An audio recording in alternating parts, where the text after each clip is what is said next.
Dimanche 29 août 2021, 13h partout en Côte d'Ivoire. Vous suivez le journal de RTI 1 à la une de cette édition.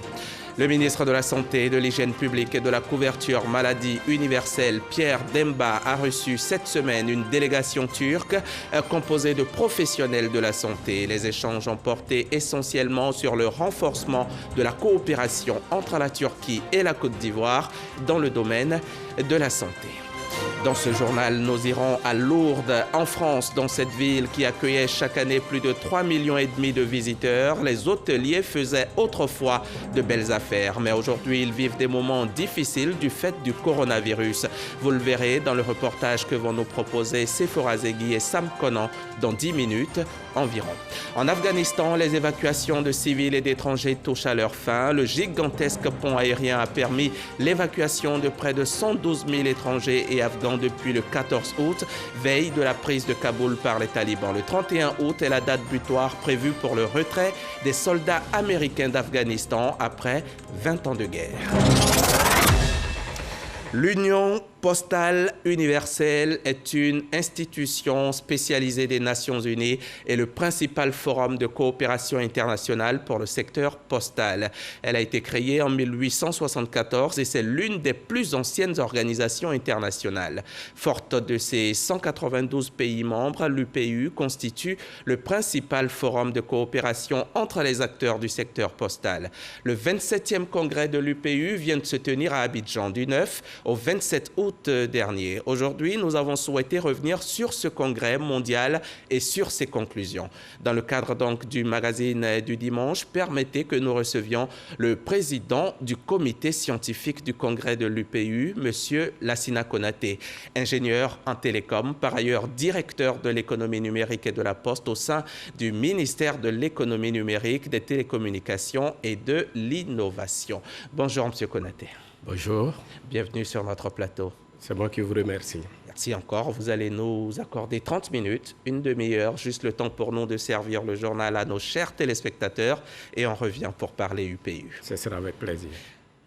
10 agoras repartis sur le territoire national sortiront bientôt de terre. C'est un projet du ministère de la Promotion des Sports et du Développement de l'économie sportive et il est déjà lancé.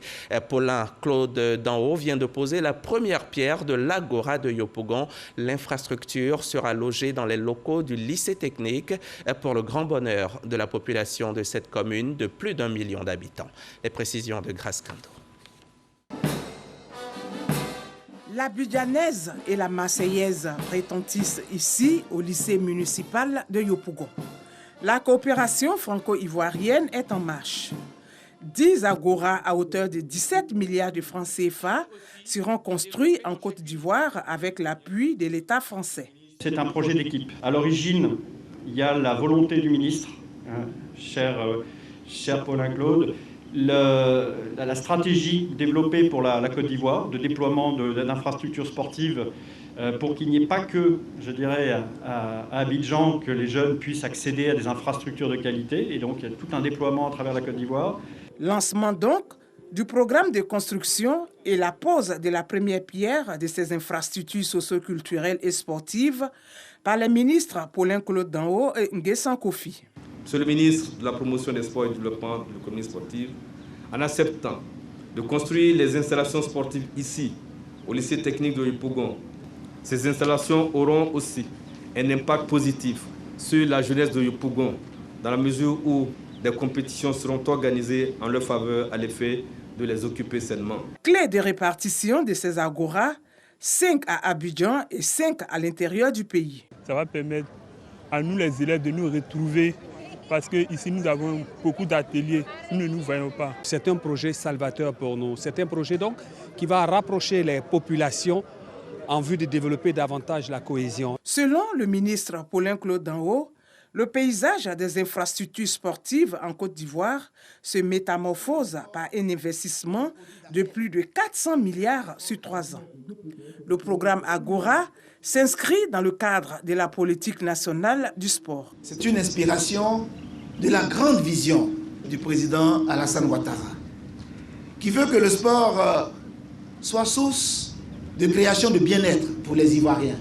Il a surtout voulu que le sport ne reste pas simplement sur le terrain classique et ludique, mais que le sport devienne aussi, par les valeurs cardinales de fair play, d'acceptation de l'autre, de tolérance, que le sport serve à l'éducation de la jeunesse.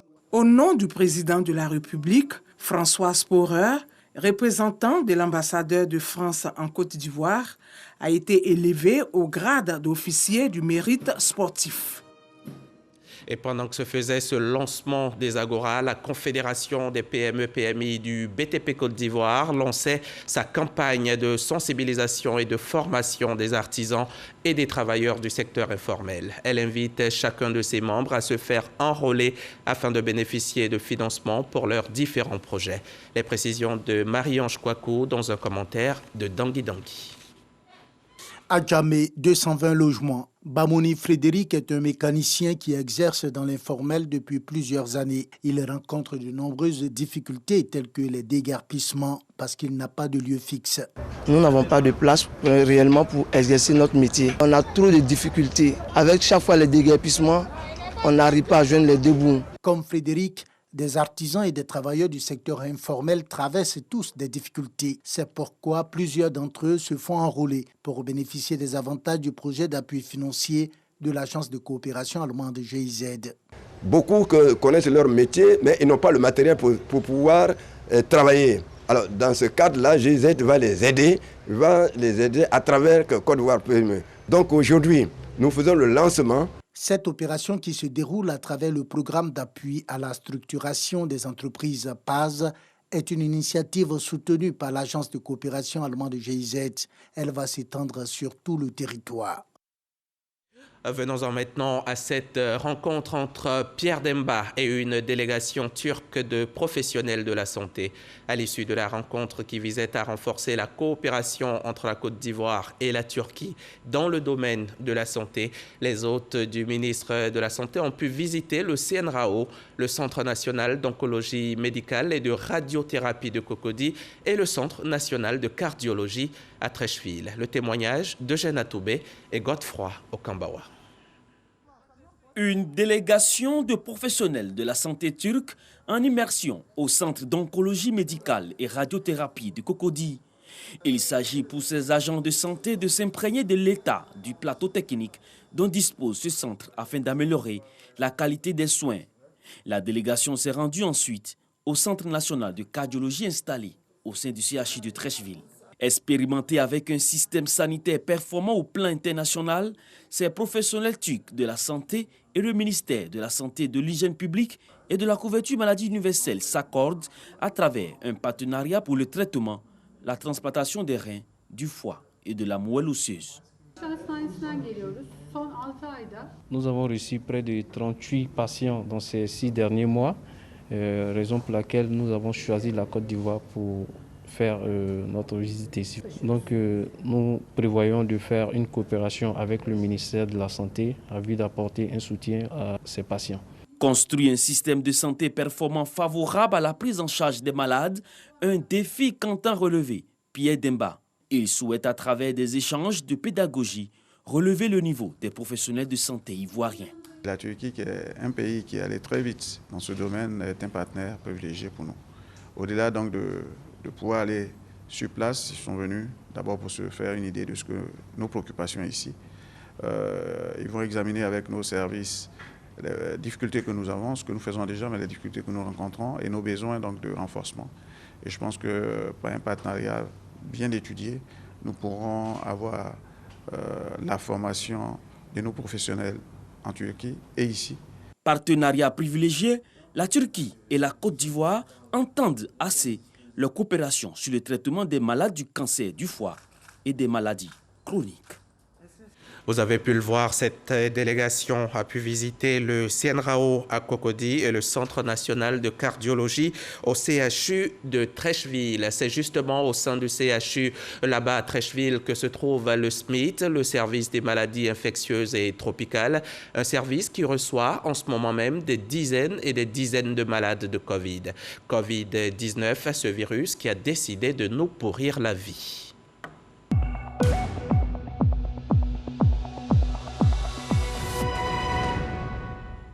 Depuis ces 2 dernières semaines, pas un seul jour ne passe sans que le virus ne tue des femmes et des hommes. Pas un seul jour. Ce sont 8 personnes qui ont succombé dans la seule journée d'hier, ce qui porte à 424 le nombre total de décès depuis le début de la pandémie. 290 nouveaux cas ont été confirmés ce samedi et 54 856. C'est le nombre de personnes touchées par le coronavirus en Côte d'Ivoire depuis mars 2020. La recrudescence de la maladie est une réalité. Portons nos masques de protection ou allons simplement nous faire vacciner pour être à l'abri. Si on peut protéger notre santé contre le virus, ce n'est pas forcément le cas pour les affaires. Des business ont pris du plomb dans l'aile. Pour preuve, je vous emmène à Lourdes, en France, où les hôteliers crient leur désarroi. Les 250 hôtels et maisons d'accueil de la ville sainte ont du mal à joindre les deux bouts et les tenanciers à bout de souffle. Un seul responsable de leur malheur, le coronavirus. Lourdes, quand le monstre Covid fait fléchir l'hôtellerie. C'est un reportage de Sephora Zegui et Sam Conan, nos envoyés spéciaux sur place. Située au pied des Pyrénées sur le Gave de Pau, la ville de Lourdes est la 2e ville de pèlerinage dans le monde après Rome. Dans cette bourgade de 14 000 habitants cohabitent plus de 250 hôtels avec 18 000 chambres au total. Avec ses 3,5 millions de visiteurs par an avant la Covid-19, l'hôtellerie était l'attraction de la ville derrière le sanctuaire. Richard Perrosop est le blanchisseur de tous les hôtels de cette ville. La pandémie lui a fait perdre tout son personnel et a fait chuter son chiffre d'affaires. L'année dernière, on a perdu 60% du chiffre d'affaires, 60-70%. Et là, cette année, c'est encore pratiquement 50%. Voilà. Et ça a redémarré un petit peu pour le 15 août. Et malheureusement, nous n'avons pas de personnel pour travailler. Donc moi et les hôteliers, on est mal, très mal. Voilà.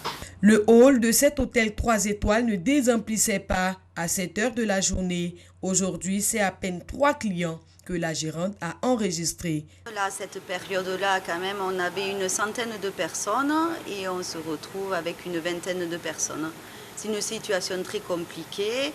Il y a beaucoup de pèlerinages de diocèses qui ont annulé. Liliana Da Silva est employée dans cet hôtel depuis 4 ans et la situation sanitaire n'est pas à son avantage. C'était un peu compliqué, bien sûr. On a resté beaucoup de temps à la maison, mais en chômage. Et on a commencé en juillet. Bon, on va jusqu'à octobre normalement, mais c'est un peu compliqué. Cet autre hôtel de 4 étoiles employait plus de 60 personnes. Patrick Safford, le directeur général, nous explique les ajustements qu'il a dû effectuer pour garder ouvert l'un des 2 hôtels qu'il dirige. Alors sur les 2 structures, sur les 2 établissements, on était, si ma mémoire est bonne à peu près, on était sur une base de une soixantaine de salariés. Là malheureusement, nous avons dû réduire bien sûr nos coûts et puis nous adapter. Vraiment, réellement nous adapter, puisqu'on est à peu près à une douzaine, entre 12 et 15 personnes, pour faire fonctionner ces établissements. Voilà. Alors, il y a des aménagements que l'État a apporté, des solutions, telles que le chômage partiel, ce qui fait que nous avons pu garder, entre guillemets, ce savoir-faire de nos personnels qui travaillaient avec nous en 2019. Lourdes, une ville qui tente de résister, même si plus de 1000 emplois ont été supprimés et 1500 nuitées annulées. Ces personnes, depuis fin 2019, ne travaillaient plus et sont parties dans d'autres secteurs d'activité.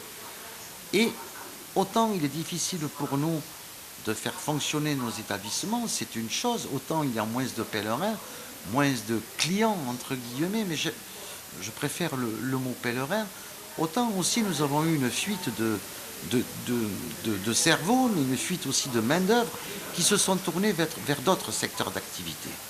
Et nous lançons des appels récurrents sur toute la France et même en Europe pour pouvoir recruter des personnels qui puissent travailler à tous les niveaux. Pour éviter d'ajouter une crise économique à la crise sanitaire, l'Office du tourisme de Lourdes a sa potion magique.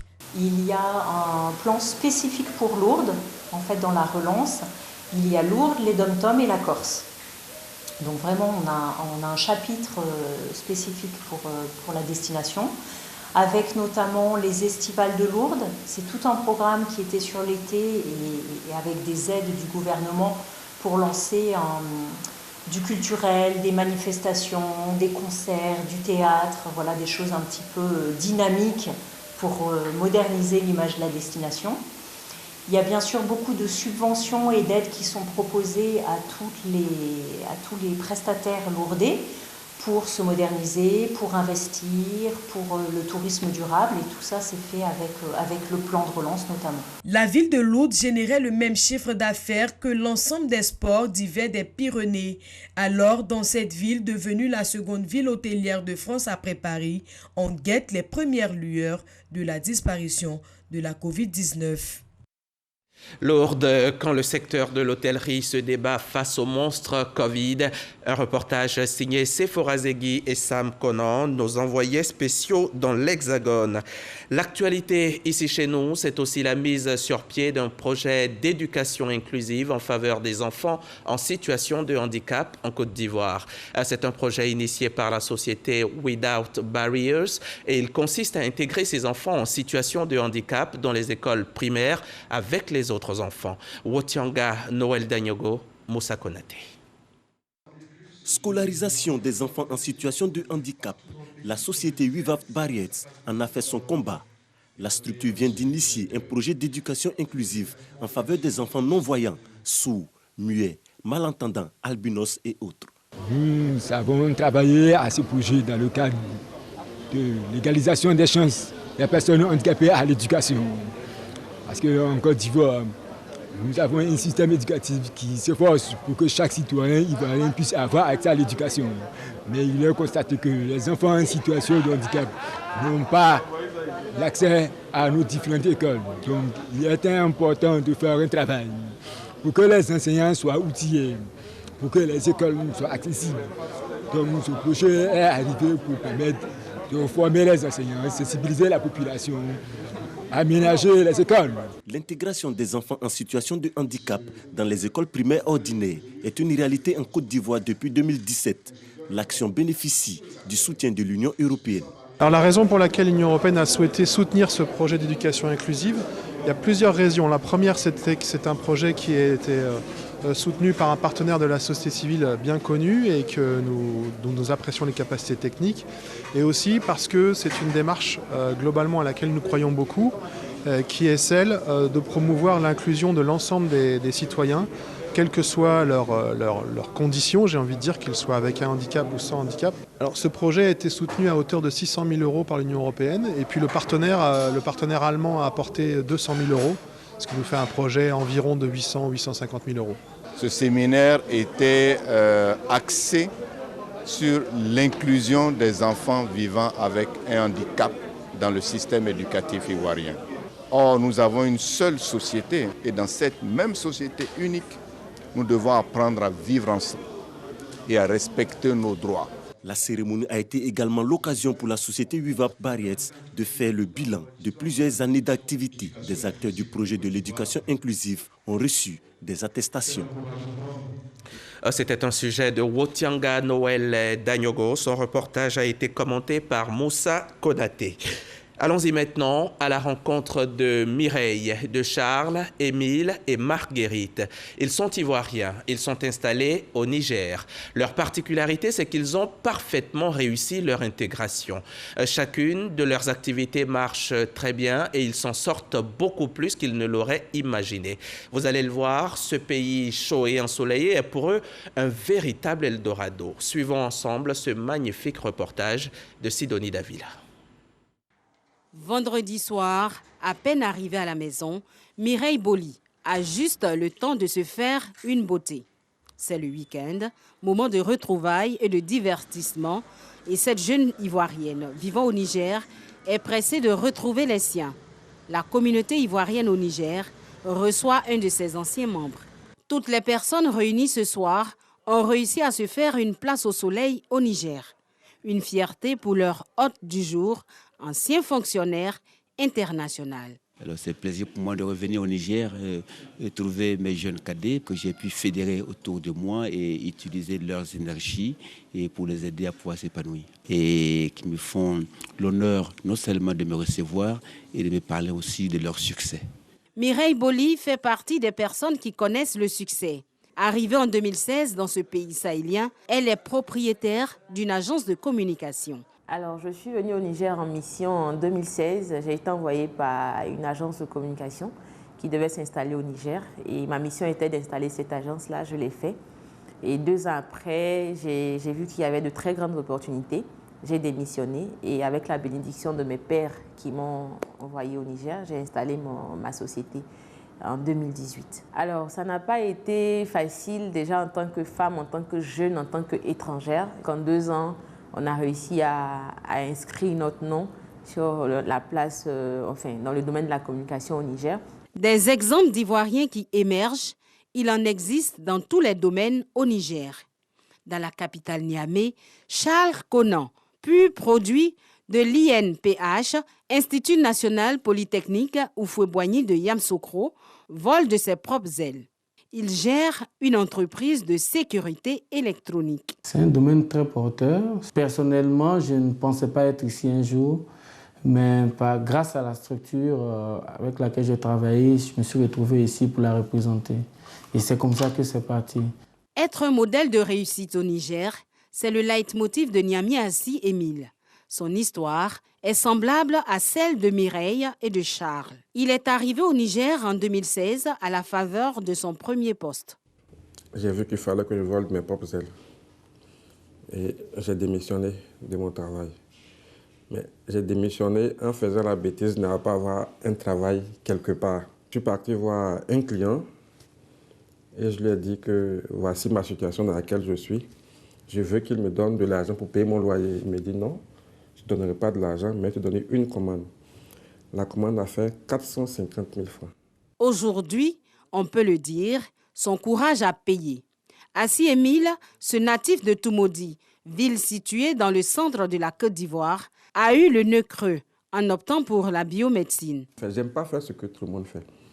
J'aime les domaines pointus. Aujourd'hui, par exemple, dans tout le Niger, c'est ma société seule qui est habilitée à installer et à former les gens qui travaillent sur les appareils Covid. Marguerite Nganza est un modèle au Niger. Depuis une vingtaine d'années, elle est dans la restauration.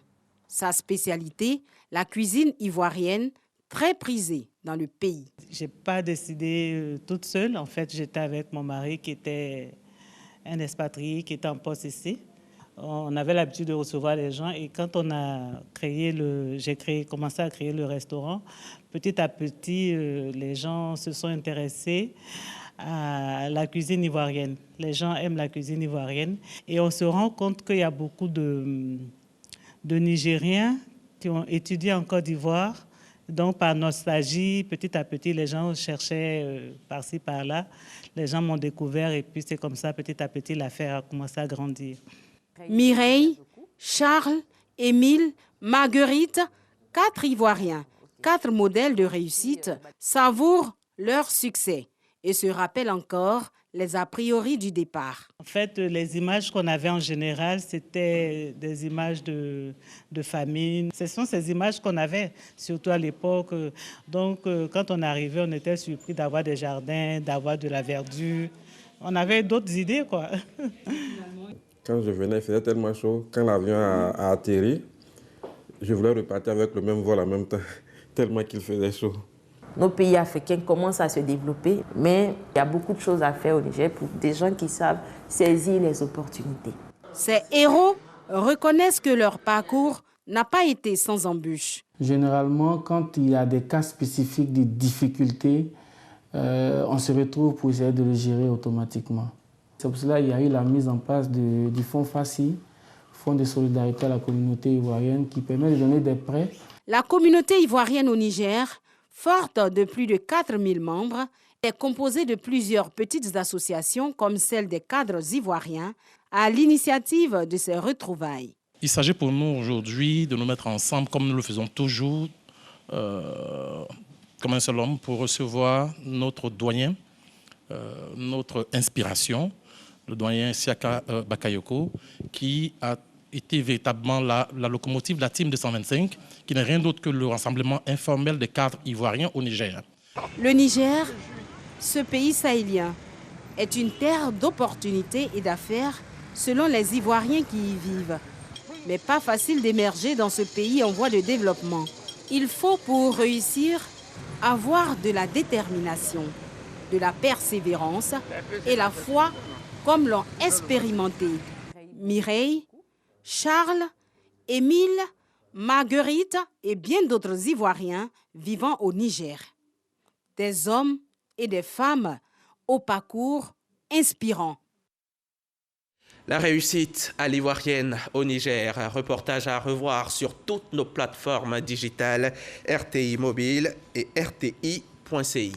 De Niamey à Tiassalé. Tiassalé qui bouge au rythme des journées socio-culturelles et sportives.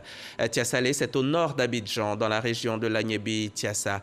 Cette troisième édition donc des journées sportives et culturelles a lieu sous le sceau du mérite et de l'excellence. De quoi promouvoir la cohésion sociale dans le département pour aboutir au développement. Depuis Tiassalé, le reportage de Jean-Marc Djadji. L'orchestre municipal en pleine vocalise, démonstration de danse du terroir. Voici un avant-goût de la troisième édition des journées socio-culturelles et sportives qui s'ouvre à Tiassalé.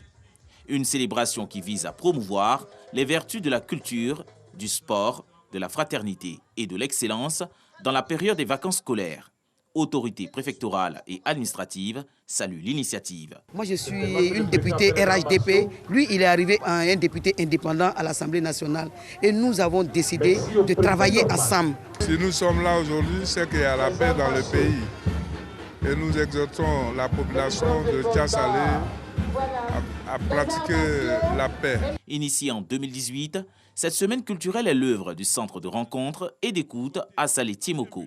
Au regard de ce projet, le ministère de l'Intérieur et de la Sécurité s'est engagé à apporter un appui financier aux élus dans leurs actions de développement. Un autre objectif est d'offrir aux enfants de la ville et des villages environnants quelques moments de rêve, aux populations dans leur ensemble, quelques moments de récréation chaque soir pendant une semaine, après les 10 journées de travail. Mais au-delà de tout, l'objectif que nous visons avec ces journées culturelles est de créer de la visibilité autour de notre ville. Il vous revient aux élus locaux d'initier donc des actions de développement afin de valoriser les terroirs et promouvoir la riche culture de leur localité. Les journées socio-culturelles et sportives de Tiassalé se tiendront du 27 août au 4 septembre 2021. Près de 10 000 participants sont attendus dans cette ville cosmopolite de la région de l'Agnébi-Tiassa.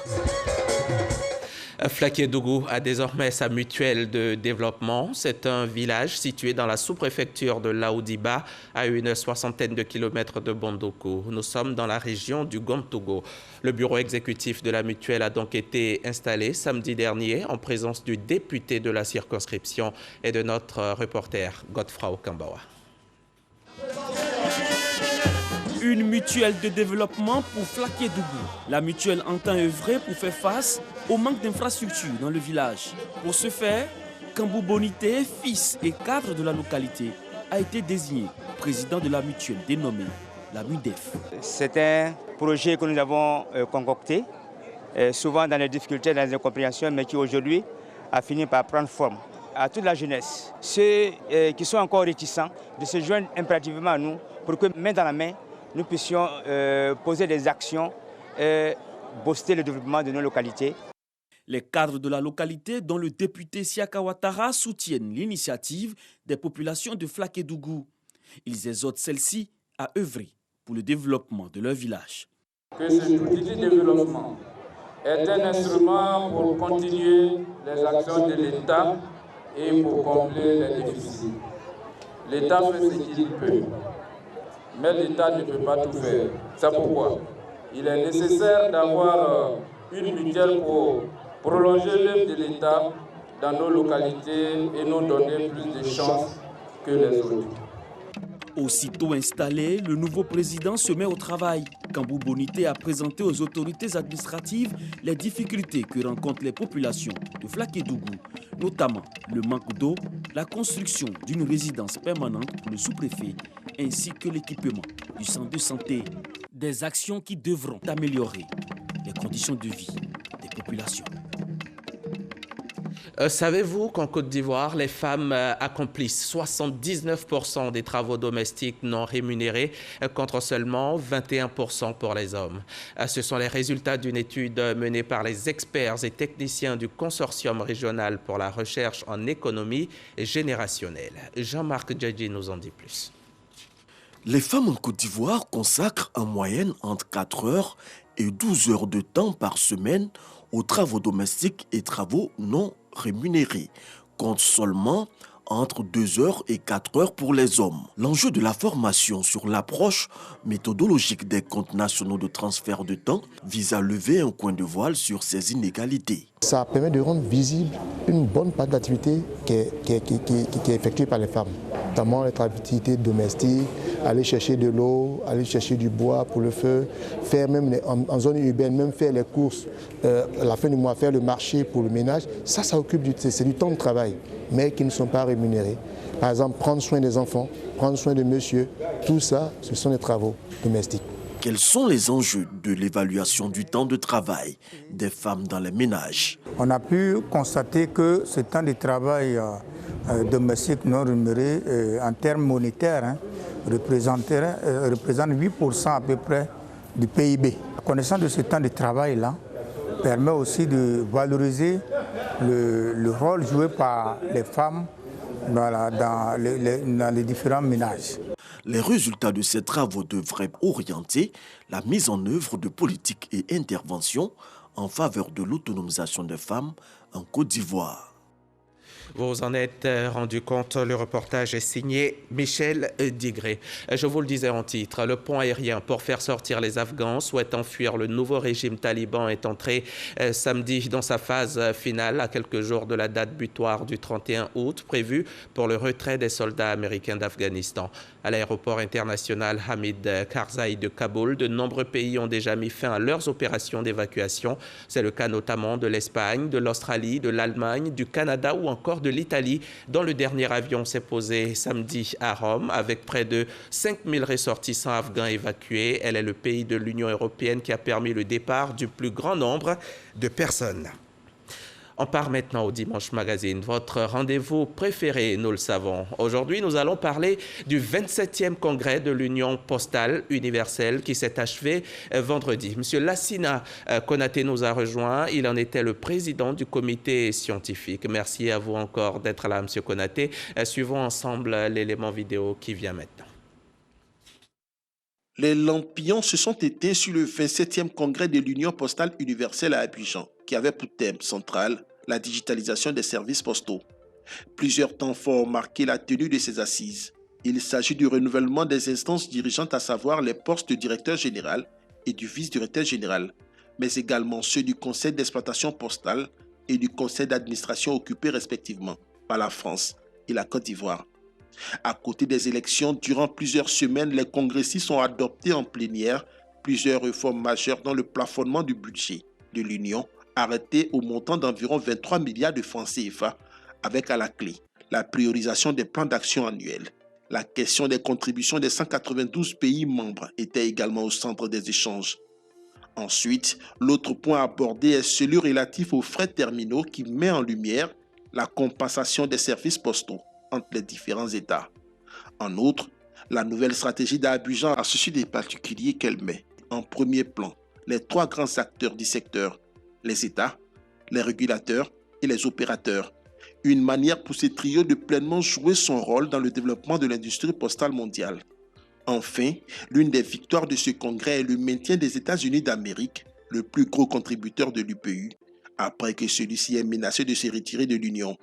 Au final, le congrès d'Abidjan a eu le mérite de réunir le maximum de consensus autour de ces questions, dont la plupart n'avaient pas eu d'ébauche de solution depuis près de 40 ans.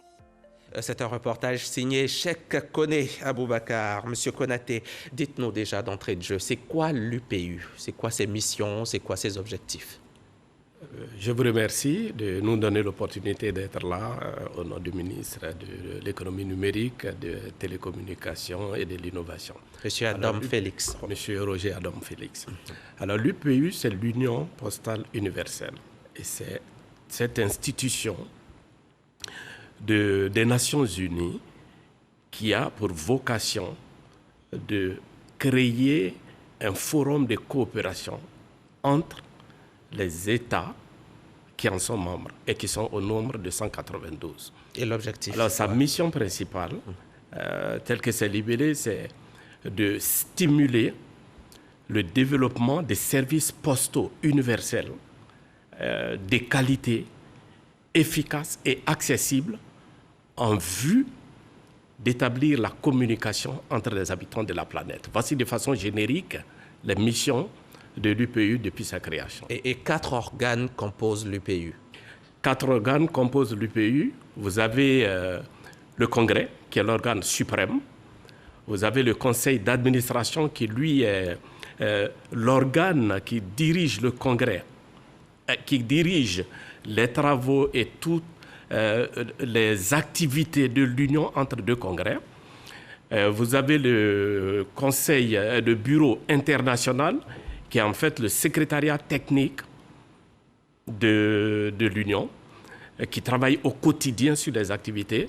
Et enfin, vous avez le Conseil d'exploitation, qui lui est un organe plutôt opérationnel et dédié beaucoup plus aux opérateurs désignés. Et le conseil d'administration dont vous avez parlé est dirigé désormais par notre directeur général, le directeur général de la Poste de Côte d'Ivoire, M. Isaac Nyambayao. Quel sera son rôle de façon concrète en tant que président du conseil d'administration? Alors, comme je l'ai dit tantôt, le conseil d'administration est cet organe qui va diriger l'union entre deux congrès. C'est dire combien son rôle est extrêmement important. À Abidjan, il a été défini la stratégie postale d'Abidjan. C'est cette feuille de route qui va donner le cap à toute la communauté postale pour les 4 prochaines années. Donc le rôle de notre compatriote que nous félicitons sera d'amener la communauté à la tête d'un groupe d'États au nombre de 41, appliquer cette stratégie postale qui est accompagnée d'un plan d'activité.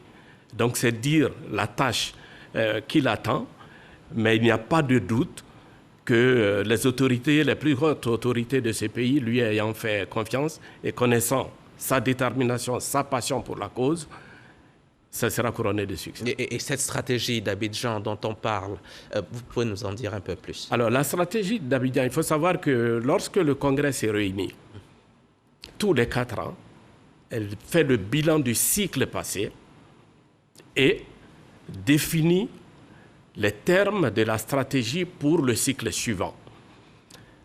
Et la stratégie qui a été adoptée au niveau d'Abidjan, ça s'appelle la stratégie postale d'Abidjan ou la stratégie mondiale d'Abidjan. Elle est basée sur une vision qu'on appelle la vision postale 2030. Et pris comme ça, c'est l'énoncé d'un certain nombre de directives qui peut amener tous les acteurs à jouer pleinement leur rôle, mais de façon plus spécifique. Cette stratégie est basée sur 3 axes stratégiques. Le premier pilier, c'est renforcer le rôle de l'Union postale universelle comme forum de coopération entre les États. 2, de faire en sorte que l'Union postale universelle puisse fournir aux États membres des services, des technologies à des prix abordables. Parce que n'oubliez pas que derrière, il y a la notion de service postal universel. Et enfin, jouer le rôle de centre de connaissances au service des États membres. Et le 27e congrès donc, de l'UPU vient de se tenir ici à Abidjan. Quels étaient les enjeux de ce congrès? Alors, les enjeux, il faut savoir que c'est un congrès technique, c'est un congrès scientifique. Et pour cela, il y avait des objectifs qui étaient assignés à ce congrès au niveau du bureau international. C'était de faire aboutir un certain nombre de réformes qui, depuis 30 ans, depuis 40 ans, sont pratiquement dans les tiroirs. Il fallait les faire aboutir à Abidjan. Donc ça, c'était déjà un enjeu important. L'autre enjeu, c'est évidemment de renouveler les instances de l'UPU. Alors pour ce qui concerne notre pays, on a connu des défis qui se sont mués en enjeux importants. Ce congrès, il revenait en Afrique 87 ans après celui organisé en Égypte en 1934. Et la Côte d'Ivoire, ayant senti cette aspiration du continent à héberger un autre congrès, s'est portée volontaire pour l'abriter. C'était important. Et puis le contexte particulier de pandémie qui a fait qu'il fallait faire des choix basés sur les technologies. Et pour nous, c'était important. Et je voudrais encore saisir cette opportunité au nom de tout le comité d'organisation pour remercier toutes les hautes autorités de ce pays, avec à sa tête le président Alassane et le Premier ministre Patrick Hachi, qui n'ont pas lésiné sur les moyens pour que nous puissions répondre à cette attente de l'Afrique. L'Afrique vous invite, la Côte d'Ivoire vous accueille, Abidjan vous attend. C'était cela le slogan. Quel était l'intérêt véritable pour la Côte d'Ivoire d'organiser ce congrès? Alors, en termes d'intérêt, on peut parler d'intérêt immédiat. Intérêt immédiat quand on sait qu'il y a des États, par exemple, qui ont leur économie basée sur le tourisme d'affaires. C'est-à-dire qu'il y a des retombées immédiates. Quand vous abritez, quand vous accueillez 1000 personnes avec un certain potentiel, une certaine capacité de dépenses, le secteur économique, tout le tissu qui rentre dans la chaîne des valeurs pour la mise en place de ce congrès en profite. Mais le plus important pour nous, et le plus important pour la Côte d'Ivoire, je pense, c'est les retombées à long terme. Et les retombées à long terme, à Abidjan, vous avez vu des États développés, des États les moins nantis, des États intermédiaires qui se sont côtoyés, qui ont échangé leurs expériences. Vous avez toutes ces recommandations qui sortent de la stratégie postale d'Abidjan. Tout cet outil doit pouvoir permettre aux administrations postales de sortir les stratégies qui vont leur permettre d'être, avec l'aide des technologies, une société performante au service de l'inclusion financière et de l'inclusion sociale. Et ça, c'est des retombées à long terme qui viennent à renforcer notre économie. Vous êtes donc satisfait de l'organisation de ce congrès, hein? Mais je voudrais vous demander, M. Konaté, la Poste hier, on ne pouvait pas s'en passer véritablement, mais aujourd'hui on vit assez normalement sans la Poste et demain peut-être encore plus. On sera un peu moins intéressé par la Poste et par ses services. Est-ce que la Poste aujourd'hui, vous y avez pensé, peut s'accommoder des temps qui changent? Alors, ce n'est même pas une option pour la Poste de s'accommoder au changement. Tout le tissu économique a été affecté d'une manière ou d'une autre avec les changements, surtout la venue de la pandémie, mais aussi des technologies. Et la Poste, quand vous dites on peut se passer de la Poste, c'est non, derrière la Poste, derrière les actes que vous voyez, derrière le bureau de Poste, il y a aussi que la Poste joue un rôle dans la chaîne d'approvisionnement au niveau mondial. Aujourd'hui, il y a certains types de services qui, avec la concurrence du numérique, tendent à disparaître. Mais la Poste a le potentiel et les marges et les outils des technologies pour se réinventer et se montrer indispensable à la communauté. La Poste a l'ère de la connectivité. C'est ce que vous avez appelé le bureau du futur. Oui, et très consciente de cette nouvelle approche, de cette volonté de réinventer la Poste, la Côte d'Ivoire, avec l'UPU, se sont dit que l'occasion du congrès était belle pour montrer aux postes du monde quel était le chemin, quel était le nouveau chemin. Et pour cela, il a été mis en place un pilote, un bureau pilote qui est le bureau de la Poste du futur. Ce n'est pas qu'un bâtiment. derrière ce bureau de poste ou à l'intérieur, on doit voir naître de nouveaux business models. On doit voir de nouveaux types de services, mais qui tirent pleinement profit du potentiel des technologies pour pouvoir se lancer. Quels sont ces services, les services que vous pouvez offrir aujourd'hui aux usagers pour qu'ils s'intéressent de nouveau à la Poste? Alors aujourd'hui, par exemple, vous avez le commerce électronique. Le commerce électronique est devenu totalement incontournable. Mais ça se fait partout et par tout le monde, M. Konaté. Est-ce qu'on a besoin de la Poste? Mais comme je vous ai dit, vous avez aujourd'hui, en termes de partage d'expérience, quand vous regardez, vous voyez la Poste d'Égypte qui nous dit « Nous avons 58 services publics dématérialisés qui sont accessibles à partir des bureaux de poste. » Voici un créneau qui peut être exploité. Oui. Lorsque vous avez la Poste, la Deutsche Post, la Poste allemande, qui dit que nous avons fait 66 milliards d'euros de chiffre d'affaires avec un résultat net positif de 5 milliards l'année dernière et qu'avec la Covid, on peut passer à 7 milliards pour 7 ans, à force de diversification, et ils disent nous avons 5 services stratégiques. Sur les 5 services stratégiques, il y en a 2 seulement qui sont des services postaux. Donc les 3 autres sont à puiser dans la diversification. La diversification. D'accord.